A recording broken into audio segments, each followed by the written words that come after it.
পড়ার বিষয় পক্ষ থেকে বলছি, নেতাজি সুভাষ মুক্ত বিশ্ববিদ্যালয় 24শে জুলাই 2025 সালে একটা নোটিফিকেশান জারি করেছে, যাতে বলা হয়েছে admission notification for 4 years undergraduate programme UG academic 2025-26।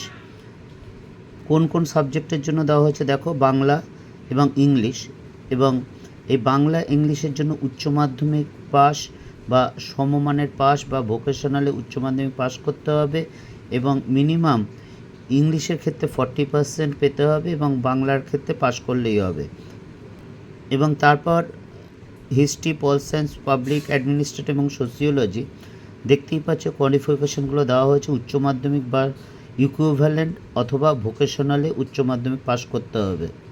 সায়েন্সের যে সকল বিষয় আছে সেগুলো chemistry, mathematics, geography, zoology, botany, এগুলোতে সায়েন্স গ্র্যাজুয়েটরা পড়তে পারবে।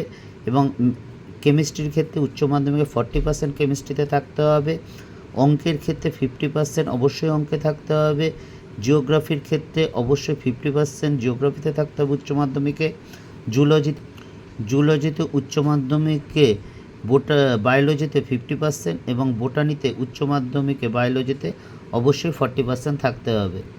এছাড়া বিএ ইন এডুকেশন এবং ব্যাচেলার এবং কমার্সের জন্য অ্যাপ্লিকেশন আবেদন করা হচ্ছে। এবং এর যাবতীয় ডিটেলস, অ্যাডমিশন নোটিফিকেশান, যোগ্যতা, প্রোগ্রাম, ডিউরেশন, লিস্ট কবে বেরোবে, কি ডকুমেন্টস দরকার, ফি স্ট্রাকচার কেমন, কিভাবে হবে না হবে, সেগুলো সব ওয়েবসাইটে দিয়ে দেওয়া হবে। ওয়েবসাইট নাম্বারও দিয়ে দিয়েছে, দেখতেই পাচ্ছ। এবং 1 তারিখে 1 আগস্ট থেকে এটা শুরু হবে। পড়া বিষয়ের পক্ষ থেকে এতটুকুই, অগ্রিম শুভেচ্ছা রইল।